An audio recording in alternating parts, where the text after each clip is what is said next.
ಸರ್ಕಾರಿ ವೈದ್ಯಕೀಯ ಕಾಲೇಜು ಸ್ಥಾಪನಾ ಹೋರಾಟ ಸಮಿತಿ ವಿಜಯಪುರ ಅನಿರ್ದಿಷ್ಟ ಧರಣಿ ಸತ್ಯಾಗ್ರಹಕ್ಕೆ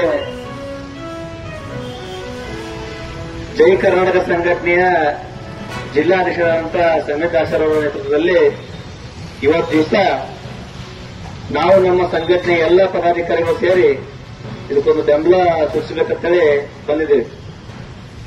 ಎಲ್ಲರೂ ಮಾತಾಡಿದಂಗೆ ನಾವು ಮಾತಾಡಿದ್ರೆ ಒಂದೇ ವಿಷಯನ ಹೇಳ್ಕೊತೋನಾಗ್ತೈತಿ.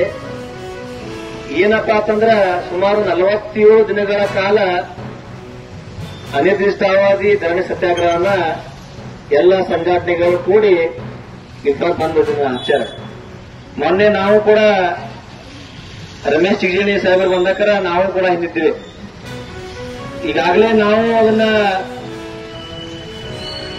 ರಾಷ್ಟ್ರ ಮಟ್ಟದಲ್ಲಿ ಲೆಟರ್ ಬರೆದು ನಾವು ಆರೋಗ್ಯ ಸಚಿವರಲ್ಲಿ ವಿನಂತಿ ಮಾಡಿಕೊಂಡಿದ್ದೀನಿ.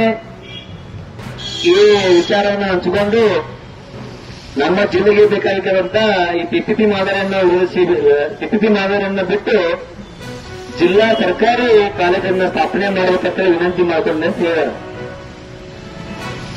ಬೆಳಗ್ಗೆ ಸುಮಾರು 149 ಎಕರೆ ಜಮೀನ ಅದ. ಇಷ್ಟೇ 1995ರಾಗ ಪಾಲಿಕೆಯ ವ್ಯಾಪ್ತಿಯನ್ನು ವಿಸ್ತರಿಸಿದ್ರು. ಈಗ 30 ವರ್ಷಗಳಿಂದ ಅದು ವಿಸ್ತರಿಸಿದ್ದಿಲ್ಲ. ಹೀಗಾಗಿ ಪಾಲಿಕೆ ವ್ಯಾಪ್ತಿಯನ್ನು ವಿಸ್ತರಿಸಿ ಸರ್ಕಾರ ನಿರ್ಧಾರ ತಗೊಂಡಿತ್ತು ಅಂತ ಹೇಳಿ ನನಗೆ ಗೊತ್ತಾಯಿತು. ಆದರೆ ನನಗೆ ಎಕ್ಸಾಕ್ಟ್ಲಿ ಡೇಟ್ ಗೊತ್ತಿಲ್ಲ.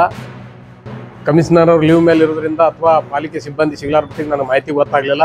ಇವತ್ತು ನಾಳೆ ಅದು ಕಲೆಕ್ಟ್ ಮಾಡ್ತೀನಿ ಮತ್ತು ಕ್ಯಾಬಿನೆಟ್ ಡಿಸಿಷನ್ ಆಗಿ ಸಹಿತ ಅದೇನು ಇದೆ ಅಂತ ಹೇಳಿ ಅದನ್ನು ತರಿಸ್ಕೊಂಡು ಮುಂದಿನ ದಿನಮಾನಗಳಲ್ಲಿ ಇದು ಸಾಧಕ ಬಾಧಕಗಳನ್ನ ಹೆಚ್ಚಿನ ಒಂದು ಅಂಕಿಅಂಶಗಳ ಮುಖಾಂತರ ತಮ್ಮ ಮುಂದೆ ಬರ್ತೀನಿ. ಆದರೆ ಇವತ್ತಿನ ಮೆಟ್ಟಿಗೆ ನಾನು ಹೇಳಬೇಕಪ್ಪ ಅಂದರೆ ಇದು ಆತುರದ ನಿರ್ಧಾರ ಅಂತೇಳಿ ನಾನು ಹೇಳ್ತಾ ಇದ್ದೀನಿ.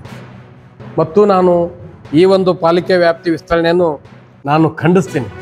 ನಾನೊಬ್ಬ ಮಾಜಿ ಮಹಾನಗರ ಪಾಲಿಕೆ ಸದಸ್ಯನಾಗಿ ಸರ್ಕಾರ ಆತುರವಾಗಿ ಈ ನಿರ್ಧಾರವನ್ನು ತೆಗೆದುಕೊಂಡಿದೆ ಅಂತೇಳಿ. ಯಾಕಂದ್ರೆ ತಮಗೆಲ್ಲ ಗೊತ್ತಿರ್ಬೋದು, ವಿಜಯಪುರ ಮಹಾನಗರ ಪಾಲಿಕೆ ಆದ ಕೂಡಲೇ ನಾವುಗಳು 2014ರಿಂದ 2019ರವರೆಗೆ ಬಹಳ